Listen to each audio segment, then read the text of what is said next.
Welcome to Cabeza de Vaca. Episode 17, Mala Cosa. I'm Brandon Seale. One of the most memorable stories in Cabeza de Vaca's account is the story of Mala Cosa, or bad thing in English. It's one of the few times in his account where he gives us a Native American perspective, a perspective on how they viewed their changing world during this time. But I'll be honest, the more I read it, the more I think it paints a pretty unflattering portrait of Cabeza de Vaca and his companions. Here's the story of Mala Cosa from Cabeza de Vaca's account, quoted here at length. Quote, "From the natives' telling of it, it started 15 or 16 years ago. They told us that a man had gone about in that land whom they called Mala Cosa, short-haired with a beard, though his face could never clearly be made out.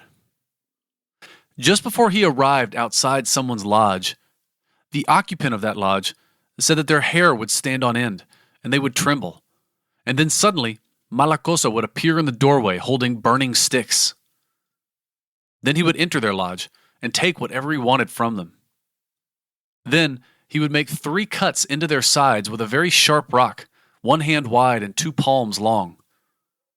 Then he would stick his hand into the incisions and remove their intestines, and he would cut off several inches, and the part that he cut off he would throw into the fire. Then he would make 3 cuts into their arm, in the crook of the elbow, and dislocate it. A short while later, he would reset the arm and place his hands over the wounds, and they told us that when he was done, everything healed right up. The natives said that many times when they were dancing in their religious ceremonies, Mala Cosa would appear among them, sometimes dressed as a woman, sometimes as a man, and that when he wanted to, he could pick up an entire lodge and lift it into the air, and a little later bring it crashing down. They also said that many times they gave him food to eat, but that he never ate, and that when they asked him where he came from and where he had his home, he just pointed to a hole in the ground and said that his home was down below." End quote. As you can see, it's such a strange little tale. As Cabeza de Vaca scholars Adorno and Pautz point out, though, the story actually fits into the long tradition of Native American trickster tales, something which isn't particularly important for our purposes, but which lends it a certain authenticity in my mind. And what's more interesting for our purposes is how much Mala Cosa sounds like Cabeza de Vaca, or Castillo, or Dorantes, or Esteban, or an amalgamation of the 4 of them. Let us count the ways.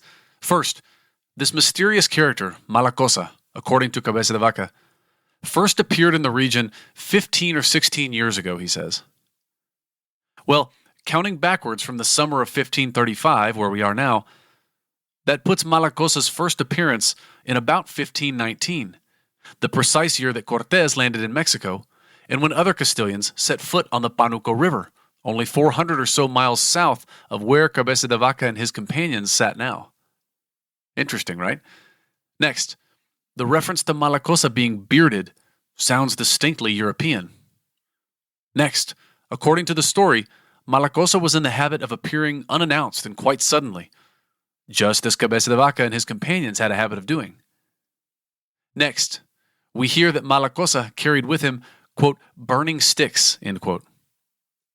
Well, the last figure that we saw walking around with burning sticks was Cabeza de Vaca himself, wandering lost along the Rio Grande 2 episodes ago, with his only protection against the elements being the 2 firebrands that he had salvaged from a burning bush.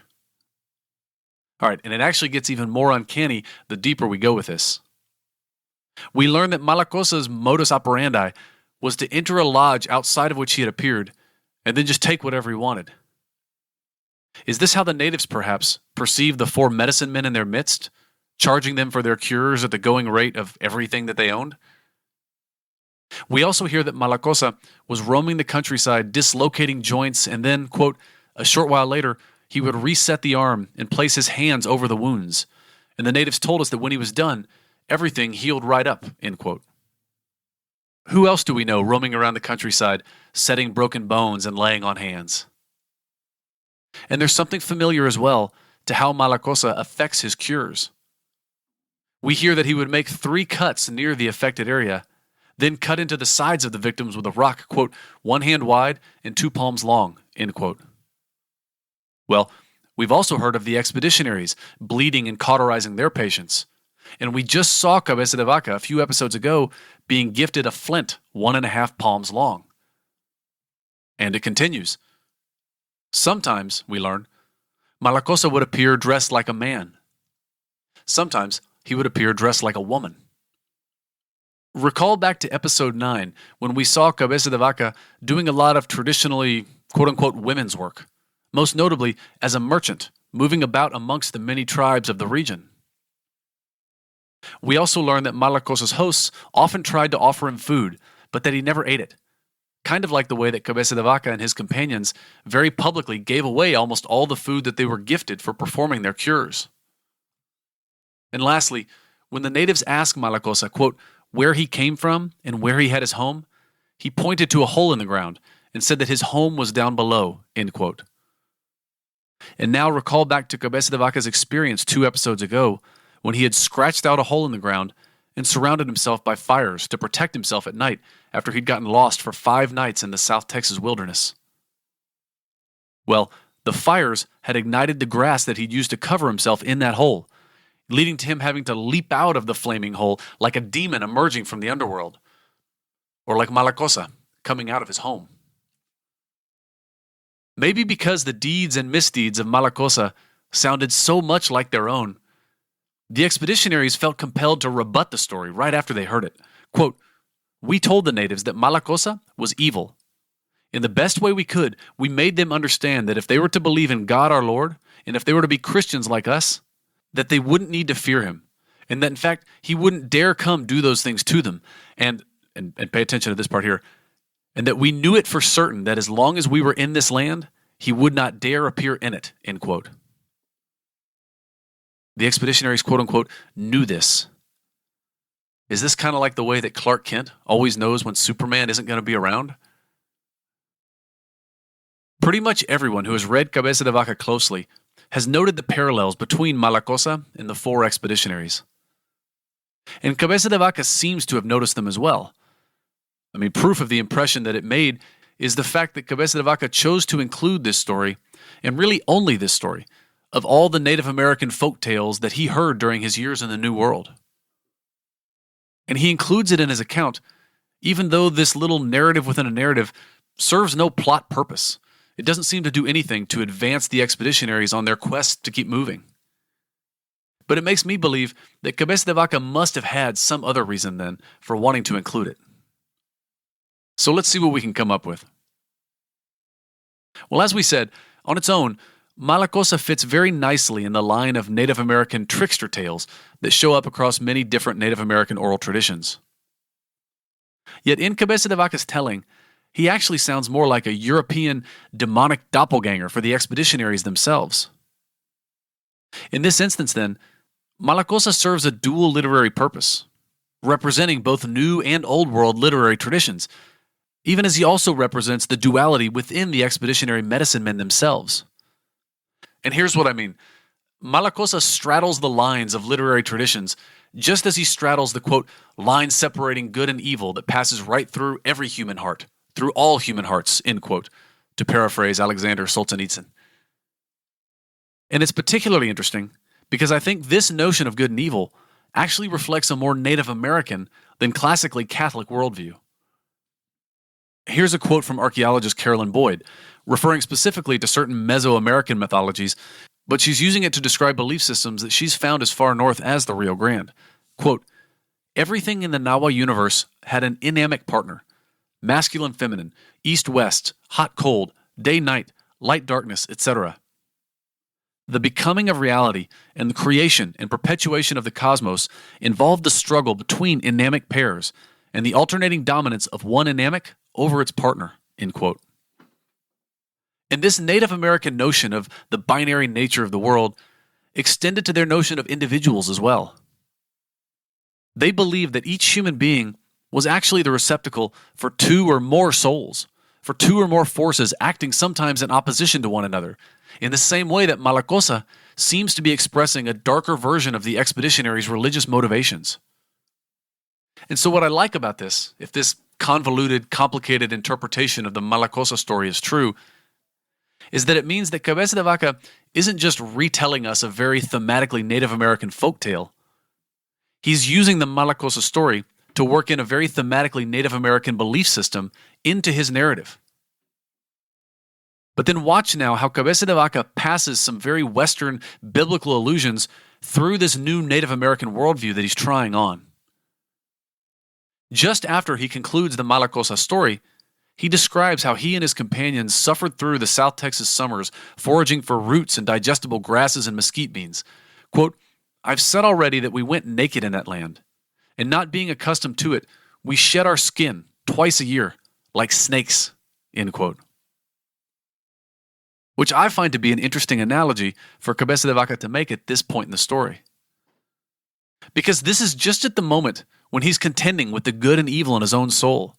And it's just at the moment when he's wandering around as naked as Adam, even more naked in a way, because not only does he not have clothes, but he actually has the sun sloughing off layers of his epidermis, with the thorns of the monte doing the rest.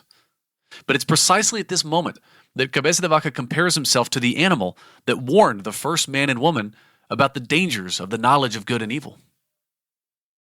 But also at this moment, as he's wandering around the monte, bleeding all over himself from thorn pricks and from his raw feet, Cabeza de Vaca jumps from the imagery of original sin to the image of the figure sent to redeem that sin. Quote, "The only relief and consolation I had in the midst of all these labors was to think of the suffering of our Savior Jesus Christ and the blood he shed for me, and to consider how much greater must have been the pain of the thorns he suffered than that which I was suffering." End quote. Juxtaposing this imagery of a serpent and the passion of Christ is a really elegant way for Cabeza de Vaca to signal to us, to represent the duality that's at play within a human soul, just as he has done by telling the story of Malacosa. And looking at it through this lens, suddenly the allusions to the Garden of Eden and the Passion of Christ aren't just random non sequiturs following the Malacosa story. They're colorful, culture-specific images meant to drive home a message in biblical European terms that he has also just expressed by telling a Native American folktale. So at one level, I think the Malacosa story and how Cabeza de Vaca uses it in his account really helps establish the cultural fluency that he and his companions have acquired by this point in the story. But really, I'm pointing all this out because in my interpretation, this is all Cabeza de Vaca's artful way of expressing he and his companions' doubts about continuing as medicine men at this point in their journey.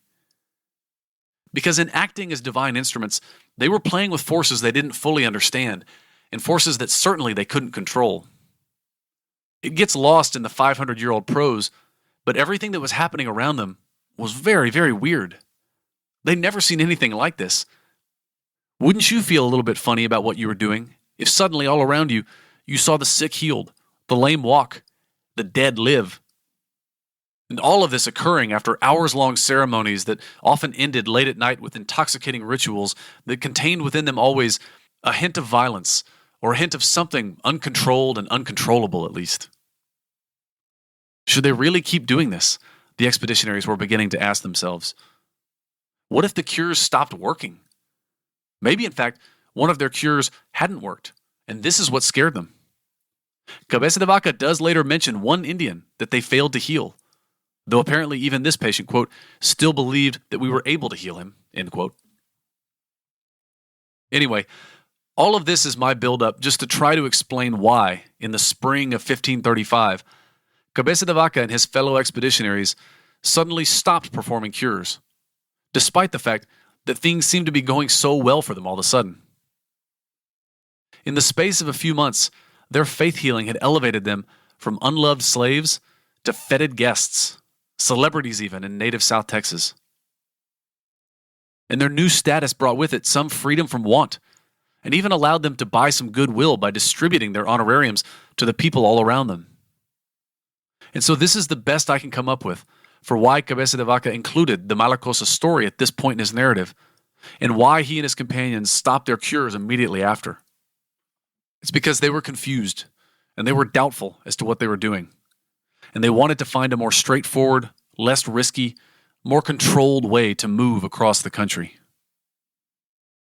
And so starting in the spring of 1535, the four medicine men closed their ministry and tried to make an honest living as skilled artisans. Quote, I made a deal with the Indians to make combs, arrows, bows, and nets for them, end quote, Cabeza de Vaca tells us. The expeditionaries also offered to make mats and to scrape the hides of the game that the natives were able to bring down. Cabeza de Vaca explains that the natives didn't like to do these things because they were basically worried that they would starve if they didn't spend every spare minute foraging for food. But Cabeza de Vaca and his companions realized that scraping hides actually yielded small but sufficient quantities of protein, which was a rare treat indeed here in South Texas, and the hides themselves could serve the expeditionaries as warmth through the cold winter months and as a form of currency once they started trekking south again. But as the spring of 1535 progressed, the expeditionaries soon realized that they weren't getting anywhere. The region was just too barren and too unyielding, and they could never seem to do enough to get ahead, much less to even get by. They began to second-guess their career change. On reflection, they came to feel that by trying to save themselves by their own hand, instead of by allowing themselves to be instruments for God's will, they had lost all of the status and security that they had had back when they had trusted in Him, capital H, more blindly. They thought they had seen a linear path forward, a way to stack up enough treasures on earth to protect themselves from want. What they found, however, was that they couldn't. At least when they had been medicine men, God had provided for them and showed them a path forward. Yes, it was weird and it was kind of scary, but being medicine men had brought them security, and frankly, it made the natives amongst whom they were living happier. And so reflecting back on that now, they knew what they needed to do. The four expeditionaries bartered the hides and other meager goods they had accumulated for 2 dogs, which they could carry with them as a self-transporting food source. Sorry, dog lovers. And they stocked up on as many roast prickly pears as they could. And then once again, quote, we commended ourselves to God, our Lord, that He might be our guide, and took leave of these Indians, end quote. Encomendámonos, Cabeza de Vaca says, twice in the course of one paragraph. And so then finally, sometime in the summer of 1535, they began marching south once again. It didn't take long for them to come upon a new village and a chance to see if their old gambit would work. Could they really just pick up the old medicine man routine where they had left off? Or had the stories of mala cosa circulating through the countryside ruined any chances they had of being welcomed into any village? It certainly didn't seem to go that well at this new village. When they were first sighted by the villagers fled. Replaying the tactics that they had used with the Álvar tribe, with whom they had first tried out the medicine man routine, the expeditionaries, or perhaps more specifically, Esteban, called out to the villagers who hung back, reassuring them of their good intentions. Cautiously, a few of the villagers came forward. Quote, they approached and placed their hands on our faces and bodies, and then rubbed them on their own faces and bodies, end quote. The expeditionaries had no idea what to make of this. Still, the villagers signaled for them to follow them back now into their lodges, of which there were a fair number, 50, Cabeza de Vaca estimates, which would make it perhaps the largest community that the expeditionaries had seen since Florida. The villagers showed the expeditionaries to their own lodges, putting them up for the night, but with the four expeditionaries still puzzling over what the villagers' curious reception meant. Were they expressing their gratitude for the arrival of 4 medicine men? Or did they believe they had just captured 4 malas cosas? Or worse, maybe the villagers had just captured 4 impostors, mortals like them with no more power than the stones in the field.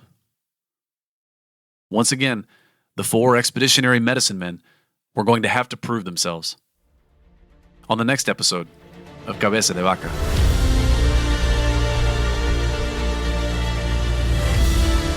Thank you for listening. If you enjoyed this episode and think this is a story worth sharing, please tell one friend. And if you haven't already, please go rate and leave a review for us on iTunes, Stitcher, or wherever you get your podcasts. And don't forget to check out the webpage associated with this episode on therivardreport.com, home of nonprofit journalism for a better San Antonio. Editing for this episode was performed by Susana Canseco. Sound engineering by Stephen Bennett. The music for this series is entitled Apache and was composed by Kevin Graham and is available on Soundstripe.